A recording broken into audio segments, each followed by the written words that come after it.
Hey guys, my name is Scoby and welcome back to another video. In today's video, I'm going to be showing you how to set up mGBA, a Game Boy Advance emulator that will let you play Game Boy Advance games directly on your PC. Let's jump right into this. So the first thing we need to do is come to this link. Links as always are in the description down below, and this is going to be to download our emulator. We're going to be coming here, clicking on the downloads button on the top right. At the time of recording is 0.10.5. And here we have a couple of versions for Windows options. We have the normal 32-bit and the 64-bit version. For most PCs nowadays, the 64-bit version is the one I would recommend, so it's what we're going to be using. And here we have two options. We can either use the normal installer or we can use the portable version. The portable version I'm not going to be using in today's video. However, the process will be very similar with the normal installer. I'm going to be left clicking this, letting the 64-bit version download. While we have our web browser open, we're also going to be coming to this link to download and install 7-zip if you don't already have it.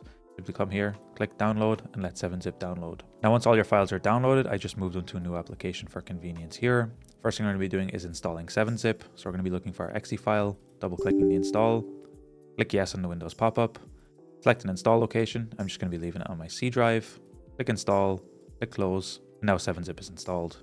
The next thing we're going to be doing is installing mGBA. We have our exe file here. I'm going to be double clicking it. Click yes on the Windows pop-up that shows up. Select the language. I'm just going to be leaving it in English. Click OK. Click next. Accept the terms of the license agreement. Click next. Select an install location. Again, just going to be leaving it on my C drive.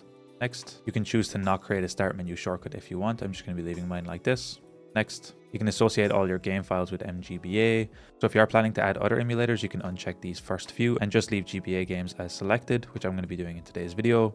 Click next, click install, and then our emulator will open up. And the next thing I'm going to be doing is talking about games. Now I have all my games in a folder here, and depending on where you download your games, they might come in a .7-zip or a RAR format. And I'd first recommend extracting these out to play them in mGBA. To do that, we're going to be right clicking on a game, show more options, 7-zip, extract here, and then our game is going to extract out. Now for GBA, we're specifically looking for .gba game files, which you can see all my game files are here, and I have a couple of game files already set up. There are a couple of settings I'd recommend doing in mGBA. Some of these I would recommend experimenting with depending on the game that you're playing. Here we're going to be changing a couple things.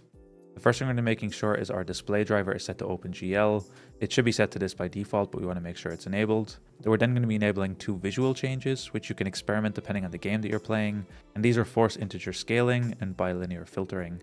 Now, bilinear filtering you can leave on for 90% of the time. And force integer scaling, depending on the game that you're playing, you can make it look a bit worse. So here you can experiment by turning it on and off. After this, we're then going to be coming to emulation. And the first thing we're going to be doing here is enabling the rewind option, which will allow us to skip back in time with our games. Here we have the number of frames that will be rewinded. And by default in mGBA, 300 frames is equal to 5 seconds because our games are going to be loading at 60 frames per second. So here you can feel free to increase this amount. This can take more performance, so I'd recommend here experimenting a little bit. However, 5 seconds is a good starting point that you can leave this on. Now after emulation, the next thing I'd recommend taking a look at are the file paths. And here we can see a couple things for our file paths. We can see our save games, save states, screenshots, patches, and cheats. Here you can set up where all your save files will be. By default, a save file will be linked directly inside your ROM folder. So it will always be created next to your ROM file. This is a good default, so it's easily found. However, if you have a lot of ROM or game files that you want to use, you might want to set up a specific saves folder. If you would like to do that, you can uncheck this button. Click browse here. So for example, if you have all of your games in one folder, you might want to create a new folder inside here for all of your saves. So for example here, and now we will have a new folder specifically for our saves. So you can have everything configured as needed. Next, we're going to be coming to the Enhancements tab. And here again, we have the video renderer. I'm going to be changing it from software to OpenGL. And here we can then look at resolution scaling, which we can see on the right what it equals. So by default, the Game Boy Advance game is running at 240 by 160. Here we can scale this up to however much we want.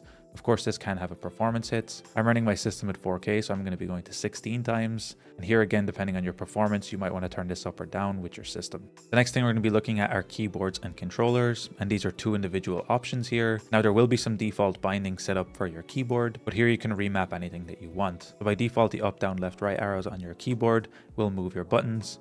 If you would like to change this, for example, to WASD, you can click on the up button, click the W button on your keyboard, and you can adjust it to that. Here you can set up each of your buttons and go around and map this up.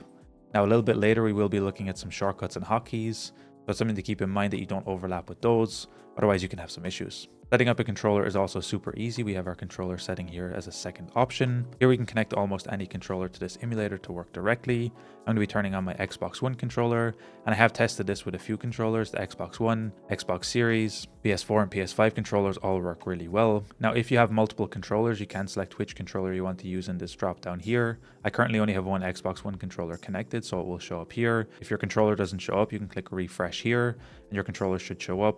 Otherwise, quickly restart the emulator. That should help out too. Again, it's the same process as the keyboard. Click on the button, click on your controller, click on the button you want to map, click on the controller, the button you want to use, and you can go through and map all of your buttons. We're then going to be looking at the shortcut, and here there are quite a few things set into different categories.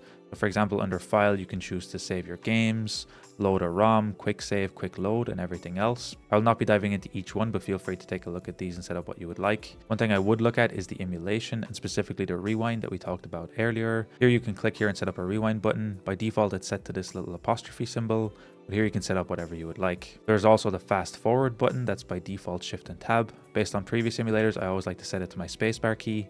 To reset anything, just double click it. Click the button that you want and then it will be reset. Once you're happy with all your settings, it is important to click the apply button down here on the bottom right. Click OK and then our settings will be closed. We're now going to be loading up a game. To do that, we click File, Load ROM, or Control 0 is our default. We can select any game we want. I'm going to be selecting this Crash Bandicoot game. I'm then going to be putting my game on full screen here. And if you would like to set up a true full screen option, you can simply double click on your game again and it will remove all of the Windows options here. And we can double click to get out of full screen at any point. And now you can use your keyboard or your controller that you set up to play your game, and you can play exactly how you want. Anyway guys, it's as easy as that to set up and play Game Boy Advance games on your computer in 2026. If you guys enjoyed this video, be sure to drop a like. Subscribe if you're new, check out the other videos on the channel. Until next time guys, as always, keep it saucy. Peace.